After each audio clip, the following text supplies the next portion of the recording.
Hello, everyone. Thank you for joining today's session. Specialty Roundtable, examine the future of specialty medication prescribing and fulfillment to improve patient care. This webinar is sponsored by SureScripts. SureScripts is the single most trusted and capable health information network built to increase patient safety, lower costs, and ensure quality care. As a company, SureScripts has three core beliefs. One, SureScripts believes more actionable patient intelligence at critical points in care means better decisions. Two, SureScripts believes better decisions mean increased safety, lower costs, and higher quality. And three, SureScripts believes in protecting patient and provider choice. Since 2001, SureScripts has led the movement to turn data into actionable intelligence and convene the SureScripts Network Alliance to enhance prescribing, inform care decisions, and advance the healthcare industry. I'm Sean Edwards from World Congress. I'll be introducing today's webinar. Just a couple of announcements before we start. First, I'd like to explain how we're handling questions. If you have a question for our panelists, please submit it using the Q&A feature that you see at the bottom of your screen. We'll answer all questions that we have time to address during our session today. Please feel free to contact our presenters with any follow-up questions. And please note the webinar will be recorded. You'll receive an email with a link to the video so that you can view it again. I'd now like to introduce our speakers for today. Stephanie Stern is the Associate Vice President, Advocacy and Policy at the National MS Society. Michelle Kidd is Senior Manager, Clinical Technology at Accredo. And Cecilia Byers is Specialty Pharmacy Clinical Product Manager at SureScripts. And now, without further ado, I'd like to turn things over to our first speaker, Cecilia, to get us started. Thank you, Sean. Good afternoon or good morning, wherever you're tuning in from. I'm Cecilia Byers, and I'll be the moderator for our discussion today. I worked as a specialty pharmacy before joining SureScripts, the nation's most trusted and capable health information network. Now I am Specialty Pharmacy Clinical Product Manager and help use my background in specialty pharmacy to guide stakeholders and development teams, ensuring patients remain core to our technology solutions. With me today, as Sean had pointed out, are two esteemed guests. First is Michelle Kidd of Accredo, who is a longtime partner and board certified pharmacist, who is Senior Manager of Clinical Technology at Accredo. Hi, Michelle, thanks for joining us today. No problem, thank you. Also with us is Stephanie Stern, here today representing the prescriber and patient perspectives from the National Multiple Sclerosis Society, where Stephanie is Associate Vice President of Advocacy and Policy. We are excited to hear your thoughts today, Stephanie. Thanks for being here. Thank you, glad to be here with you. All right, so we have a lot to talk about today, so let's jump in. As we know, specialty medications present unique challenges to prescribing and fulfillment. So the first of our three topics focuses on that aspect. Stephanie, to set the stage for us, can you describe what the medication process looks like from the patient perspective? Yes, thank you so much. And it's easier for me to talk about the patient perspective, although I can talk about what we hear from people with MS about their visitors with providers. The bottom line is that the provider and the patient don't have all the information they need at that moment in time. I'm sure you hear that a lot. For example, they don't have all the information on out-of-pocket costs for their medication at the moment that it's being prescribed. So we hear that's not necessarily going to be determinative about what medication a person ends up on. A provider usually looks at what is the individual's, disease profile and will this medication be effective? You may or may not know, but there are 20 medications in the MS disease space right now, and they're not interchangeable, although sometimes they're sort of treated as interchangeable depending on which stakeholder you're talking about. So anyway, we do hear a lot that the provider might try to determine whether prior authorization or step therapy is going to be required, and that actually might affect their decision making. Even if it's the right medication, they might be deterred by utilization management requirements. The utilization management is a huge deal from providers. There's a health affairs study that found that physicians and the staff that work at their practices spend 20 hours a week per physician working on prior authorization alone, which is kind of a staggering and depressing number. For people with MS, a utilization management requirement like prior authorization and step therapy and copay accumulators might be an enormous barrier and one that's challenging to figure out and to navigate. And we understand why some of these protocols are put in place by the health plans, certainly, but for the person with MS, they do have ramifications. So, step therapy might mean that the person with MS is put on a medication that doesn't work for them because, again, the MS medications are not interchangeable for one another. The process for finding the med that works for you is really individualized and can take a long time. And then prior authorization can mean that a person might face delays for accessing their medication. My mom lives with MS and she's just going through this right now. Working through a prior authorization means she's not, she is going to have a gap in getting her medication. And of course, that's something we don't want because it can lead to potential disease progression. I think there's a lot of factors that go, and I could talk all day. There's community neurologists are going to take into account different factors than an MS specialist will take into account. They're going to have different kinds of information, different kinds of backgrounds, or background about the side effect profiles of the meds in the market and the most recent information that's coming out. The person with MS at the end of the day does have responsibility for a lot of different pieces of this process. And that's what we hear from people with MS a lot of the time, is that this process can be exhausting because they're going to be dealing separately with the specialty pharmacy to get their medication. They're going to be calling around to different patient assistance programs to make sure they can get help paying for their copay. They're talking to the doctor, they're talking to the insurance plan. This can be made more challenging by the fact that MS is often associated with fatigue and sometimes cognitive symptoms.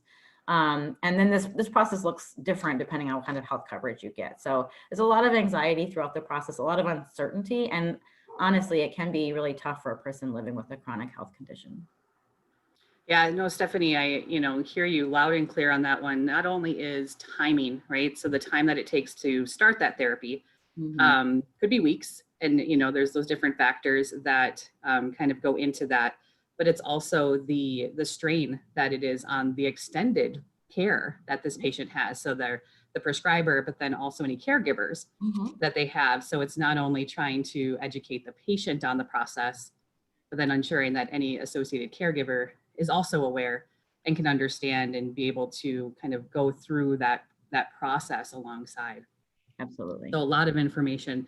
And I know I was going to ask the next question was, kind of information the prescriber is considering when arranging therapy. So, you touched on a lot of that. So whether or not it's a, step therapy is required, and ultimately that could impact if they choose one over the other.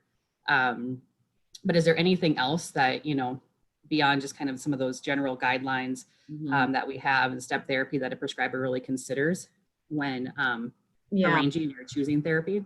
I mean, I think it's easier for me to speak from the patient perspective, although we do have really close relationships with the prescribers. But so the different MS medications have really different side effect profiles and mechanisms of administration, and they all there's different efficacy as well. There's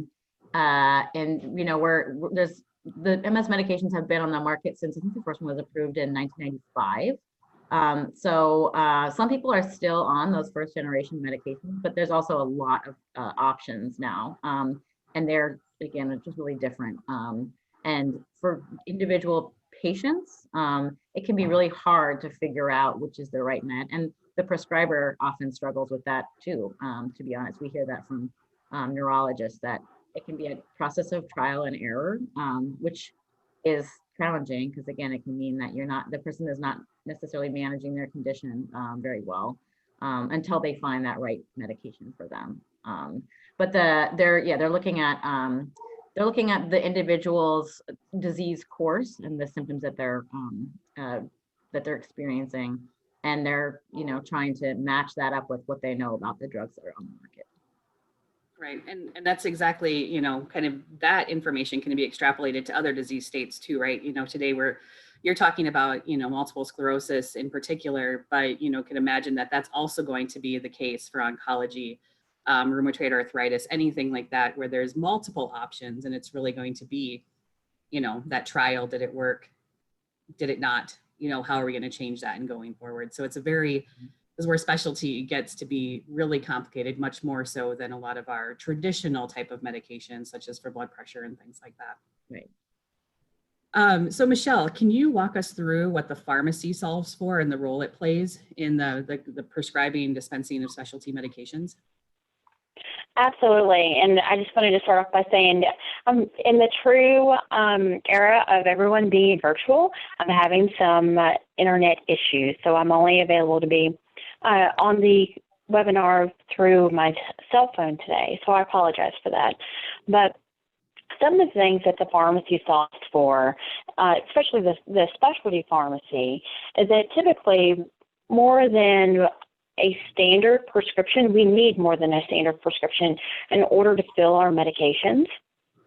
So we need things like labs as well as diagnosis and, REMS authorization numbers. And even sometimes we need the information like Stephanie was talking about with the step therapy that the patient may have been on prior to the therapy that the prescriber wants them to obtain in the prescription that they're writing.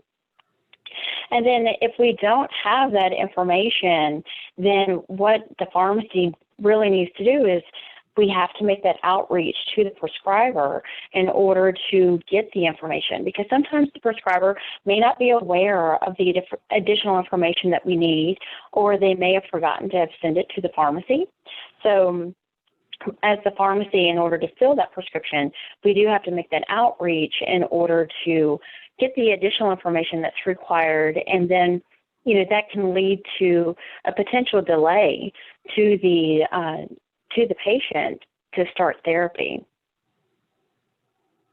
Yep. So there again, Michelle, thank you. And we talk about that time factor, right? So, it just keeps adding on. So the more information, as Michelle pointed out, with specialty medications needing, particular labs before a medication can be prescribed, or, particular notes to be able to even start a prior authorization. All of those pieces can really, continue those delays. But I know, from that pharmacy perspective, keeping that patient core, is really critical to be able to, continue to make sure that we're all from all angles serving that patient at the central. So you've both given a sense of the challenges that can be encountered in the course of specialty prescribing and the start of fulfillment. A challenge today, unforeseen this year, of course, was the COVID-19 pandemic. We'll start with Michelle, but can you share how your organization has navigated COVID-19 and what you're seeing for other specialty pharmacies? Yeah, like a lot of companies, just in general, Accredo is actually allowing some of our non-essential employees to work from home. And, it's really all dependent on the various state board of pharmacies and the state governor's approvals and the emergency orders that we're seeing some of the state governors approving and putting in place to address the COVID-19 pandemic. So, as an industry, we are seeing where, of course, the State Board of Pharmacies and the state governors, as well as, PBMs even, and some federal agencies are allowing some waivers or relaxing some requirements to allow the patients to still be cared for, to try to make sure that we mitigate any risk of delays or disruption to therapy. Because I think everyone in this whole pandemic is really trying to keep the patient at the center of everything that we do, and at the center of the thought process of trying to put these emergency orders and these regulatory waivers in place. Kind of like you were saying, Cecilia, that everyone is just really trying to keep that patient at that center of the thought process. Yeah, no, that's great, Michelle. And I've also, I've read some articles around where insurance companies and payers have, maybe relaxed some of the requirements around prior authorizations or step therapies to really ensure that patients are getting what they need, especially when everybody was really in kind of lockdown, depending on where in the United States you were located, to be able to get, the right information, the right medication to the patient in a that shortened amount of time. And really that, allowing, right, the specialty pharmacy staff to stay safe themselves and healthy, they can continue to serve the patients by being able to have that remote opportunity to keep distance and everything like that. So that's really great to hear from a specialty pharmacy perspective. So Stephanie, from the advocacy organization, from the MS Society, kind of how did your organization navigate or continue to not, it's not anything that's in the past, right? It's still going on. How are you, kind of navigating through COVID-19? Sure. I mean, I think we've had to shift a lot of our work. And I can speak to what we've done in the world of advocacy and how that's changed, but also how the National Multiple Sclerosis Society has tried to meet the needs of people with MS and try to get them all of the information they need during this really tough time, obviously.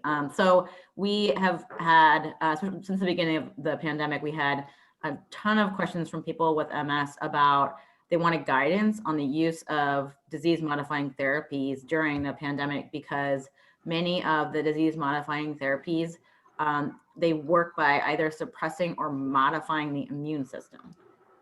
So obviously that's something that caused people a lot of anxiety.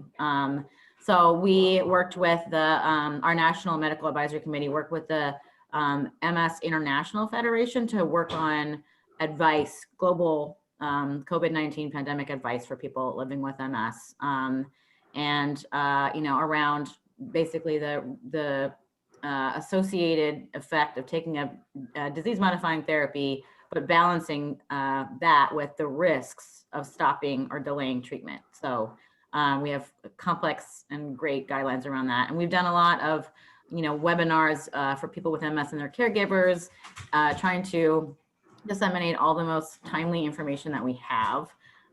In terms of advocacy, we've had to pivot to basically making sure that the COVID-19 responses that the federal government and that the state governments are coming out are meeting the needs of people with MS and other chronic conditions. We work with other patient advocacy organizations and really coordinate our messaging. And then we've sort of united the two. So what do people with MS need, and how do we advocate for that in the packages? One thing we've focused on a lot is the delivery of care by telemedicine.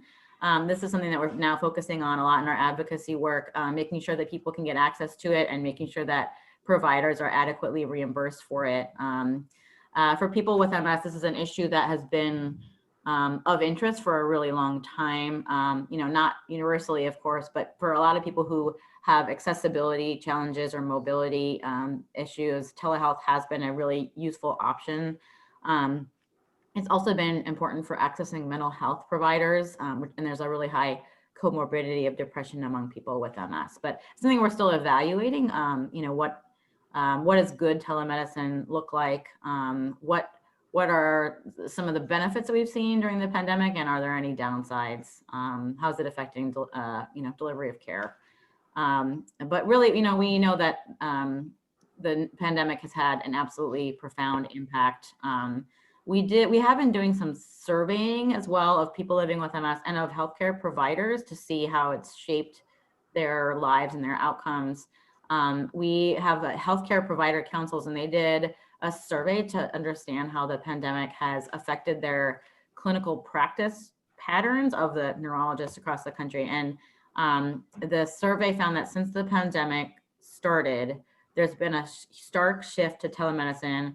Over a third of the physicians say that they are using telemedicine to provide over 75% of their clinical care. And then around 80% believe that COVID-19 changed how they had prescribed the disease-modifying therapies, which is kind of a stark. And we're trying to understand that more. Why and how has it changed? That's what we know as of right now. But we're going to do a lot of analysis in the future to look back at and find evidence of how did life change for patients and for providers during this pandemic. I think we have no way of even understanding right now how giant of a shift it has been for the healthcare space for the people with chronic conditions. Right, and I think too, to think about that time that it took for telemedicine to really kick in. Mm-hmm. In many of the chronic disease conditions where, we see telemedicine in acute conditions, right? You have a sinus infection, you're gonna do a telehealth visit with your doctor so you don't have to go in and they can do the triage. But I could have only imagined how much time it took for that telemedicine to really, get into place for some of those providers, especially dependent on where they practice, right? Are they an independent practice? Are they connected to like a bigger health system where there might be more resources? Mm-hmm. But it, to kind of see that switch and it quickly, right? I mean, months is a long time, but we've been in this pandemic state for almost 10 months, 9 months, 9 or 10. And that's pretty quick for even some of those changes. So it'll be interesting to see kind of as time goes on, some of the results that you are able to pull together and what that ultimately looks like for how that care changed. And the state governments are already asking us for feedback on how it's going, because they're trying to plan ahead for, what should continue and what shouldn't.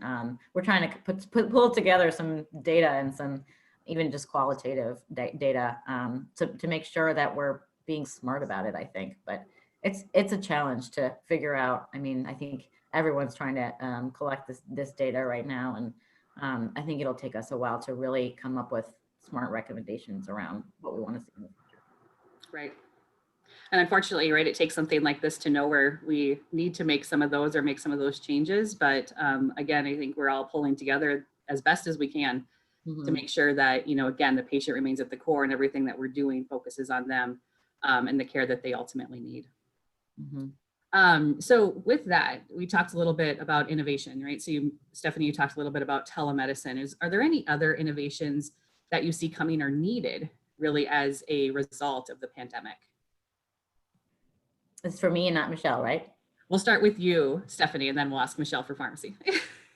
I mean, I think in terms of innovation, there's, again, for the person living with a chronic health condition, a higher level of transparency is super helpful. So they have a solid understanding of everything that's happening with their healthcare when it comes to, the status of their prescription, the treatment they're being prescribed. And then of course it's the out-of-pocket costs associated with every stage of their treatment.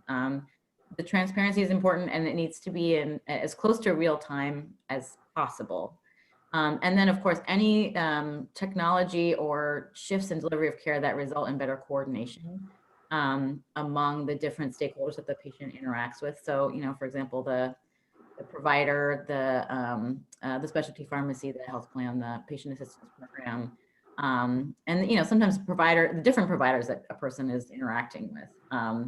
So those are the three, just coordination, transparency, and then I think the timeliness is like the thread that unites all of these things, because it doesn't help if you gain a better understanding of your out-of-pocket costs and your coverage, but it's too late, and it's already cost you a lot of either time or money. Right. So Michelle, how about from a pharmacy perspective, any innovations that you see coming or needed? Not necessarily specific to COVID. Innovation is not necessarily needed to really help us continue to manage through the COVID pandemic. We just really, I think what would help the pharmacy community is just the continued ability to deploy staff to work from home. And that would include things like navigating the privacy aspects of it, as well as the retrieval of the clinical data for RX processing, which is kind of what Stephanie, I think, was touching on when she talked about the technology that involves better coordination of care between all of the healthcare providers of a patient. And, like she was saying, that timeliness, that it would help with the timeliness just in general that would thread all of the things together. Right. And, we continue to hear that time. Time's important when it comes to the specialty disease states. Patients know and feel it. Doctors feel it, frustration of having to do a lot of the work, and even specialty pharmacies, right, having to be that coordinator sometimes, or even hub providers having to be that coordinator between to try to keep the patient up to date and giving them as much information. That transparency, Stephanie, is as much transparency as possible. Although it's not always the greatest news that can be delivered to a patient, unfortunately, but ultimately really, continuing to keep them core is really what is important. So now I'm excited to brainstorm together the possibilities for how we can solve these challenges during the second part of our discussion. Accredo has been using SureScript's solution, the specialty patient enrollment, which is an electronic receipt of enrollment data directly from an EHR. and is an early adopter for Specialty Medications Gateway, which enables the pharmacist or technician to gather enrollment data directly from an EHR. How would you describe the impact of these tools on your workflow? And what are you able to do for patients with this information? So, from a specialty standpoint, typically we do need that additional information. And I think that Stephanie did a great job of laying out what the concerns are of the patient and some of the things that the prescriber has to go through specifically, when it comes to that MS patient. And specialty pharmacy, when we get a prescription in order to fill for like an MS patient or one of our specialty patients, we need additional information, and that typically does not come across on a standard prescription. So we need things like the lab values, diagnosis, even being able to look to see if the patient's received another therapy before. That specialty patient enrollment offers an automated way to gather some of the necessary clinical information at the point of prescribing, which can result in a decrease in the number of outreaches that are required for us, the pharmacy, to the prescriber for those clinical data points, and can result in an improvement in the time to therapy for our patients, which is really the key point that I think everyone is really striving for, is getting the patient on therapy as quickly as possible. Yeah, no, that's a really great point to call out with the specialty patient enrollment, with that data coming right with that electronic prescription. And for Accredo, one of the things that Accredo has done is to be able to accept that information electronically. So if we consider, as Michelle had talked about, being able to allow for continued remote work as necessary or as needed, that information flows straight into their dispensing system for them to have access to. So again, kind of taking that time away, and as we're able to essentially reduce some of those calls to the provider, we're then freeing up some of that time for providers too, so that they can continue to focus on the patient and their support staff on different activities that will benefit the patient as well. So again, gaining some of that time back. And that's, ultimately what we're looking to achieve there, is that time. Stephanie, what are the biggest challenges you find prescribers and patients encounter with their medications, and how can process improvements impact their outcome? Sure. I think the patients, they don't see everything that's happening behind the scenes, right?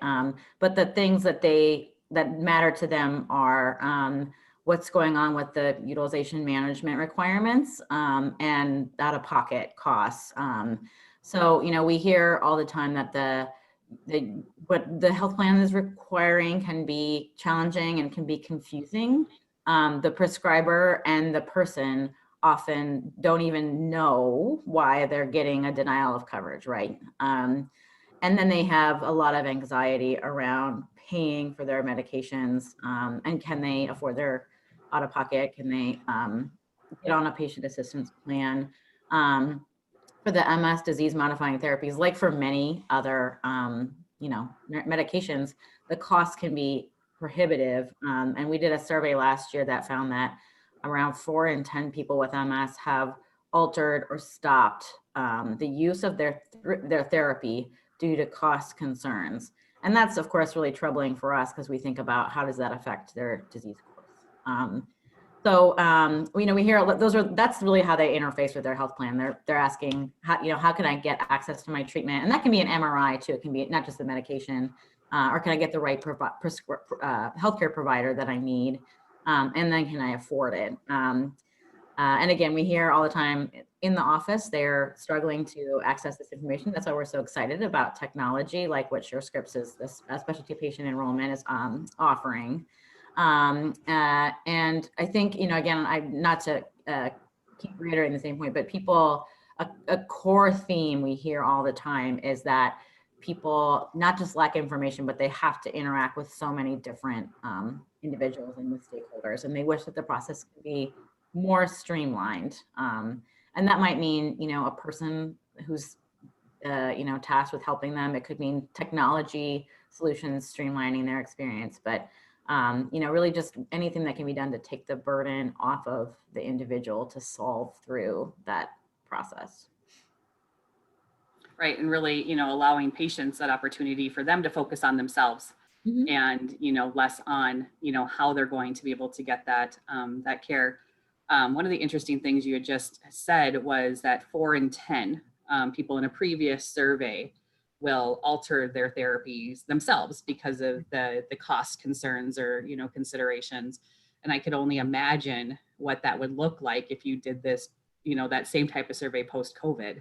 Oh. Right, where they, even more financial hardships happening, across the nation that we're all very much aware of. And I'm sure that's putting a strain on other financial organizations who rely on, right, donations to them to be able to really help care and support for those patients. So there's just, there's a lot going on, and we can see how, things like COVID can impact that.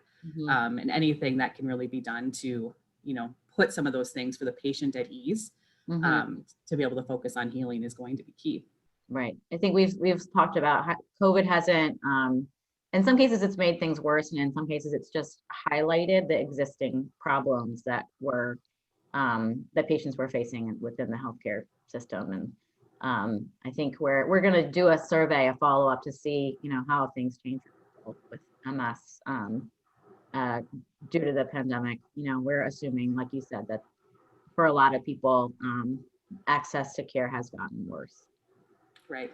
Which with MS, we know that, we need that, as with any other chronic condition, that if it's not as stable, right, we need to be able to have that access to care, medications and everything like that. So it'll be interesting to see your findings on that one, Stephanie. Yes. Michelle, another aspect of improvements to process and collaboration are specialty standards that are close to fruition.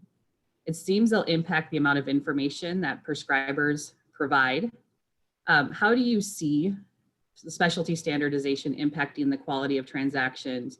And can you describe why the standardization is needed?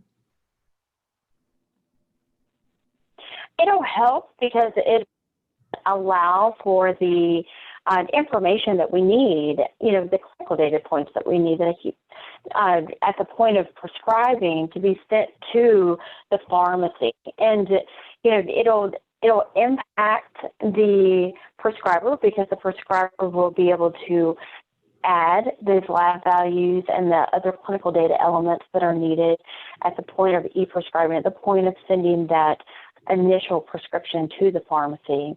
And it'll allow the pharmacy to be able to have a standard way of accepting it and retrieving it and bringing it into their pharmacy processing systems. So hopefully, once again, kind of around that whole timeliness thought process, that it'll help to improve that time to therapy for the patient, because everything is coming across in kind of a bundled package to the pharmacy for at the point of e-prescribing that initial prescription. Right. So really with standardization, we start to see consistency too, right? So as, the standards are put into place and that information is consistently flowing, specialty pharmacies such as Accredo can really start to build potentially some of their procedures around it. And again, how can we impact time is, kind of having some of those pieces in place. So that's really great to hear, and excited about those things to come. So standardization is one example of specialty medications topics we all track. Every stakeholder in specialty medications also needs to keep on top of market trends and updates in order to provide the best care and resources to patients. To transition our conversation into shaping the future of specialty medications, we'll start with Michelle. How do you and Accredo keep up with trends for medications and the market itself? Accredo, like most pharmacies, we do monitor that FDA pipeline for medications that are in the process of getting approved. And, we look at the medications and we look at what we anticipate their FDA approval to be. And some of the numbers that I have seen in terms of new drugs that are approved by the FDA, that 80% of the medications that are newly approved are considered specialty. So it's with those numbers like that, we really do, for the specialty arena, anticipate our specialty dispensing to increase, as well as even our specialty patients, to the number of specialty patients to increase, because some of these therapies that are in the pipeline are really designed to treat disease states, specialty disease states that may not have had a therapy associated with them before. Right, or a disease state that we never would have considered specialty now all of a sudden has specialty medications, medications that, so then having to help educate a whole new sector or a whole new area of medicine, prescribers and patients both. So it's interesting. Specialty is ever growing.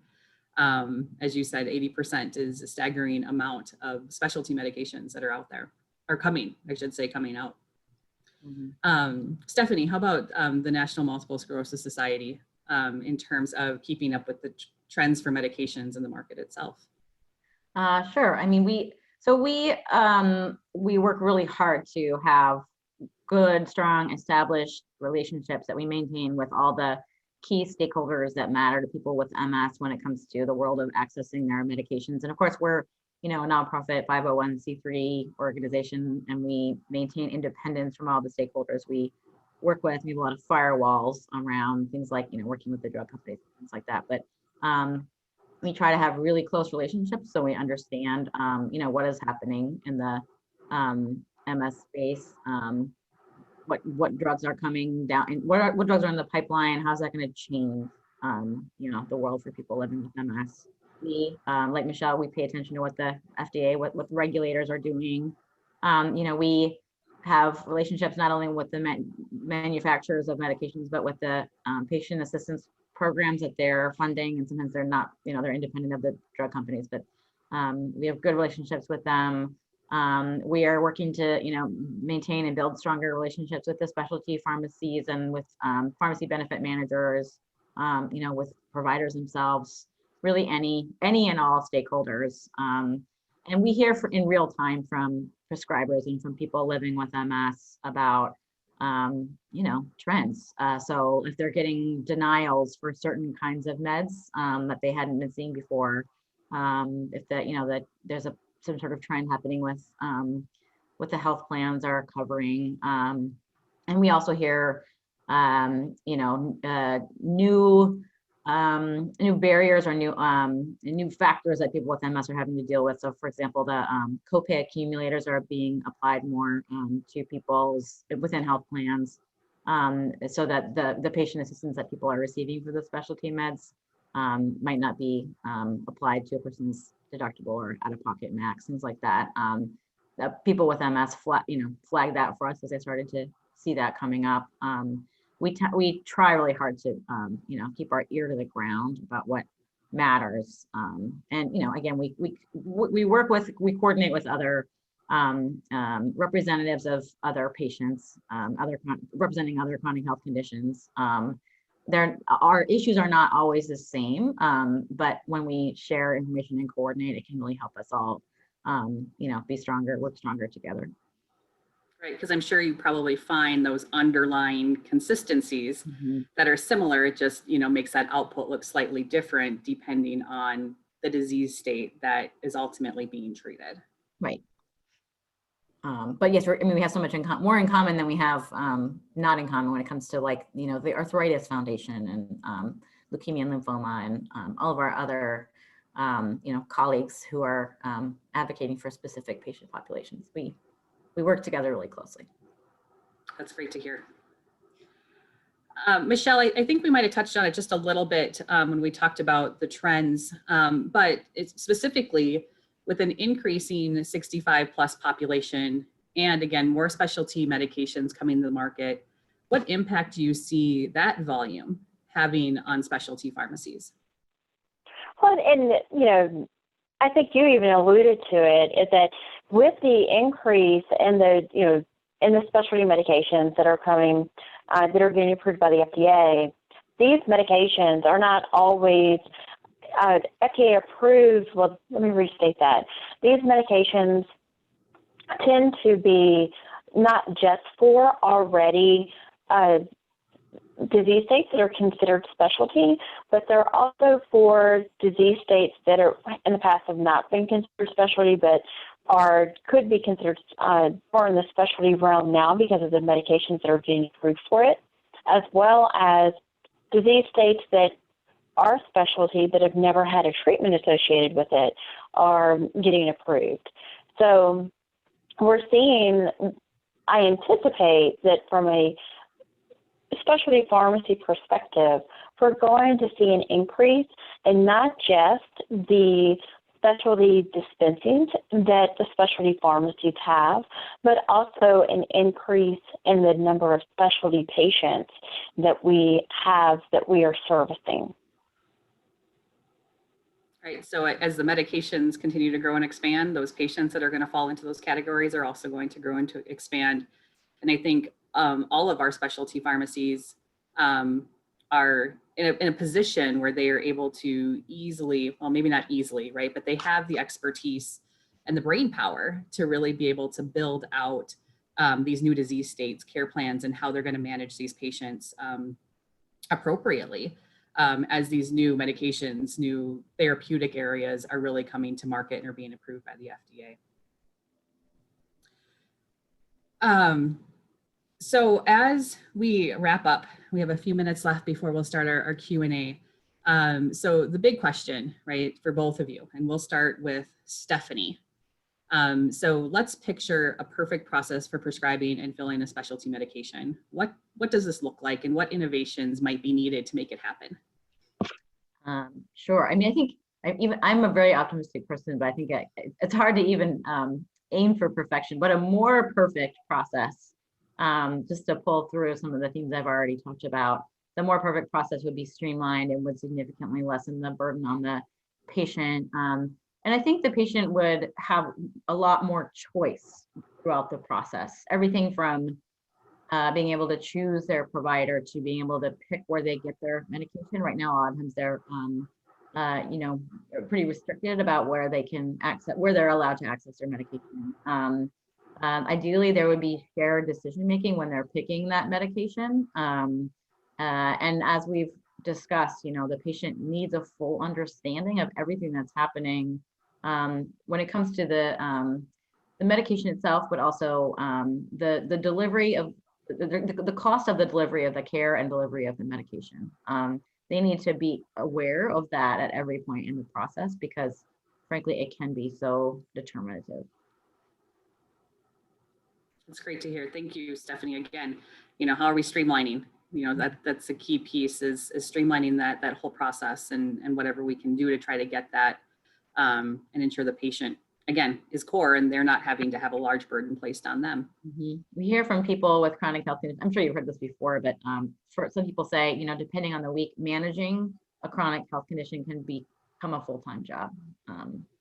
And it really, that we see an uptick in the time people are spending on their care, right after they're prescribed a new medication. It can be a huge drain on their time and energy. Correct. Michelle, how about from a pharmacy perspective with really filling and getting those specialty medications out the door? I know we've talked about a lot of things today, but kind of pulling all of that together for us. Yeah, and truly the key to a picture-perfect process is communication. And the process that really needs to involve the entire healthcare team that's caring for that patient so that the communication can occur seamlessly. So, you can have the best technology with a seamless communication between everyone who's involved with the patient's care. But if everyone does not adopt that technology, then that communication is not going to be seamless. So, really from a picture perfect process, the pharmacy, needs to get those additional data points at the point of receiving the prescription. And, and the system could really be developed to where it not only sends the clinical data points, but also anticipates what those needs are for each one of those prescriptions, and it automatically pulls and sends those to the pharmacy so that it can get filled. And the pharmacy, like you were kind of saying earlier, that it's done in a standardized fashion, and it's done in a uniform coded fashion so that the pharmacy can actually absorb it systematically and without a manual intervention required, so that the pharmacy processing system can get all of those clinical data points that are coded and absorb it, like I said, within the pharmacy processing system, so that the pharmacy processing system can do their automated checks and balances like DUR and other activities that are done by the pharmacy to make sure that the patient is taken care of, that there's no questions that we need answered, that that all of those clinical evaluations are done for that prescription, for that patient, and it's done automatically. Like I said, it's sent in a coded manner, in a uniform coded manner, so that it can be taken in automatically by the pharmacy processing system, so that it can just be so seamless with that communication between the prescriber and the pharmacy, so that hopefully, like I said, pie in the sky, it will reduce that time to therapy for the patients, and the patients are able to, receive their therapy in a timely manner. Thank you, Michelle. And you one thing you pointed out, which is really good, or to highlight, is that there are standards, right? Standards are being created, but unless they're really taken up by everybody from all sides, whether it's the pharmacy, the EHR, the prescribers, even to a certain extent with how they're prescribing, we could have all of the technology and innovation in the world, but if it's not being utilized, it will never really be able to see its full potential. So I just want to kind of close today before we start our Q&A, just thanking Stephanie and Michelle for being here and really sharing your expertise today. We do have a few minutes now for some question and answers that might have come through from the audience. But if we don't get to all the questions, or there's something that might come up afterwards, you can definitely send me an email. My email is cecilia.byers. My name is in the Zoom meeting itself here, so for spelling, so cecilia.byers@surescripts.com, and we'll be happy to connect with you or make sure that we're able to get you any answers that you may have from Stephanie, or even or Michelle, however those might fall. So again, Stephanie and Michelle, thank you for being with us today. But I'm going to go ahead and see what we have for some questions. I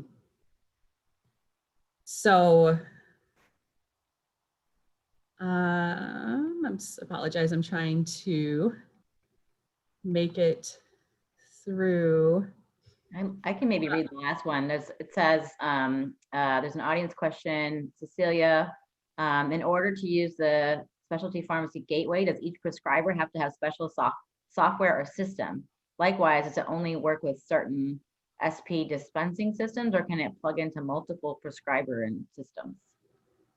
All right, so with the specialty pharmacy gateway, the medications gateway, it does not require a special software system. Really, what the gateway does and how it operates is it functions off of interoperability framework through the care quality network. So ultimately, if EHRs and prescribers are connected through there, that is how pharmacies are able to get that information from those particular EHRs and prescribers. From a pharmacy dispensing system, it doesn't take any work really for a specialty pharmacy to be able to use. It's a web-based platform. So ultimately, pharmacies that can't integrate or have integration further down the line are able to use that right out of the gate. It doesn't take much at all for getting those pharmacies and those people onboarded to be able to use that. So that's a really great question. Thank you. So for Michelle, do specialty pharmacies need to adjust any patient education as it relates to a COVID vaccine? No, not that we know of yet, but you know, at this point in time, we really haven't seen a need to adjust our education or counseling points for patients. It's like I said, but that could change when the COVID vaccine is available and we get more information on it. So time will tell. Yeah, kind of what absolutely. that will look like. And I'm sure that's going to be a question that will come up frequently. And I'm sure Stephanie, the MS Society or the Multiple Sclerosis Society will also get it and be, you know, able and poised to get that information. Mm-hmm. We're already, you know, got a committee analyzing that very question and figuring out how to communicate with people with MS about it. Right, and I'm sure then pharmacies can also utilize that information to build out how they would to answer those patient questions as well. Mm-hmm. So for Stephanie, how is the Multiple Sclerosis Society advising patients who are afraid to visit their care providers because of the pandemic? That's a good question. I think we fielded a lot of different questions about people's fears around not just visiting their provider, but is it safe for me to go to work if I've got, you know, a frontline job?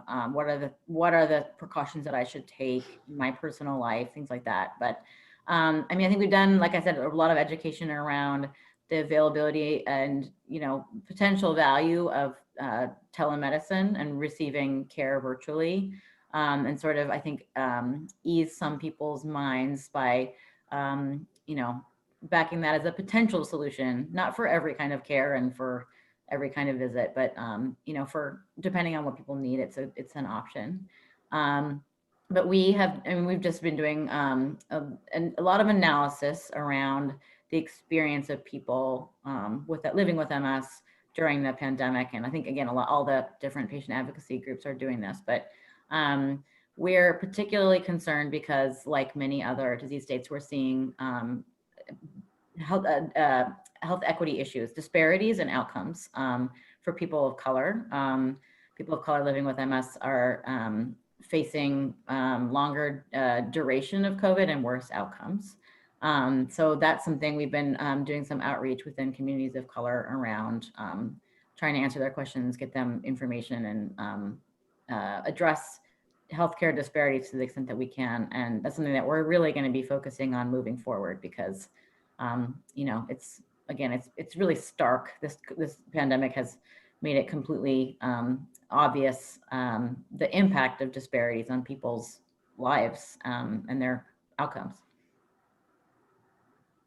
Again, one of those unfortunate outputs of a pandemic, but also it's good to be able to have that, you know, brought to light as well. So it's something that, you know, although, you know, many groups are probably aware of, to be able to bring that into a broader, you know, group, you know, at a government level to see that and really see how policy can impact that is really important.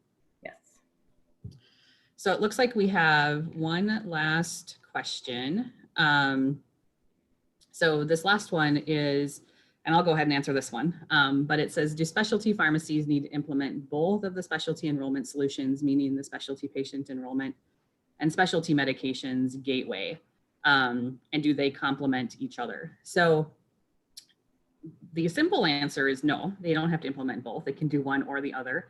But in a sense of integration, the integration is one in the same. So if they were to implement receiving information directly from the EHR, the way that information would be presented would also be the way that information would be presented with an electronic integration from the specialty medications gateway, where again, the pharmacy does that reach out, that search for information. So there, you know, an integration sense, it's the same work for both products. The other thing too that it's really important to point out is that we want to make sure that at SureScripts, we're meeting our pharmacies or specialty pharmacies where they're at today in terms of technology. So our solutions are set up in a way that to even receive that information directly from an EHR, that information can be faxed to the specialty pharmacy. I know we try to get away from fax and, but I think we ultimately recognize that in pharmacies today, we still do a lot of faxing. Prescribers are still doing a lot of faxing. I'm sure the people that developed fax machines back in the 1800s had no idea, 100 plus years later, they'd still be being used. So it's really, being able to meet those pharmacies there. And the same with the specialty medications gateway, as I pointed out, that it's a web-based platform. So, pharmacies are easy able to go in there and utilize it. Information can be printed for a PDF, again, as pharmacies need to be able to maintain that information. So the two solutions really do complement each other in terms of being able to reach more providers, but they both don't need to be implemented simultaneously to have that information being sent over.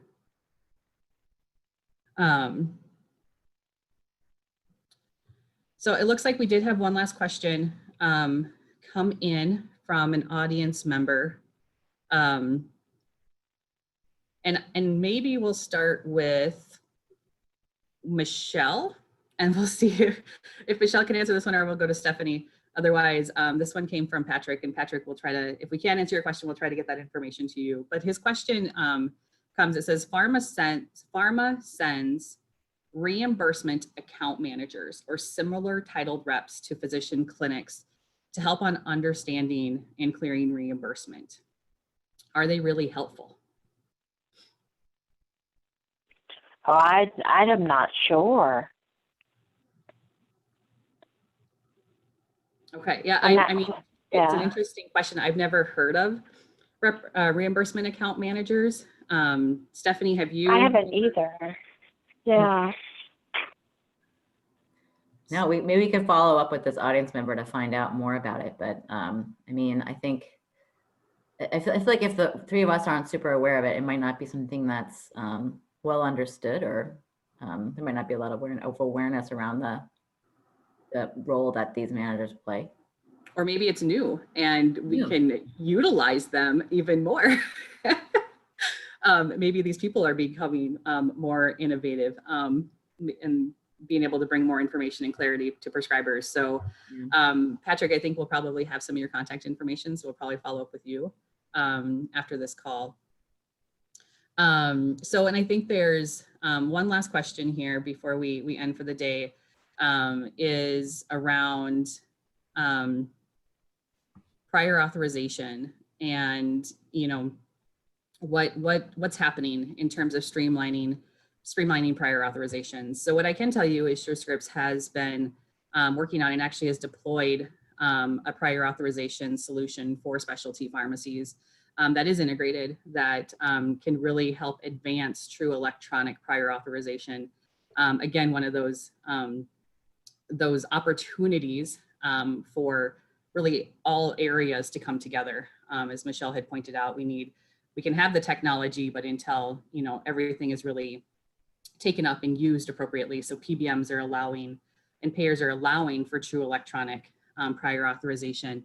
But SureScripts is definitely on the front of that, being able to have that true electronic prior authorization to be able to be submitted directly from a specialty pharmacy, and a potentially even bypassing or being able to do them on behalf of the prescriber.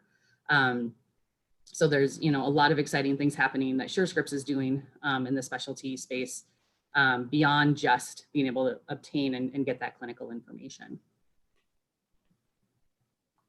So I think that's the last question that we have here. Again, I want to thank Stephanie and Michelle for your time here. Thank you as well, Cecilia. You did a great job facilitating. Thank you. Yeah, thank you. It's been definitely, it's been fun to be able to talk to you ladies today, and great input, and really helps me to have the, a big full picture too. And I hope that those in attendance today or those that are watching in a replay will, gain some additional insights that they may not have already had in here.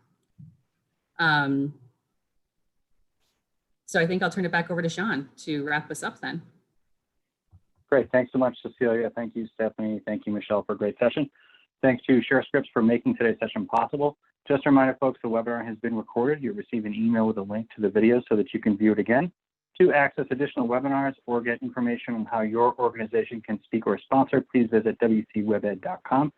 Thanks again for a great discussion today. Thanks for joining us. Have a great day. And this now concludes today's discussion.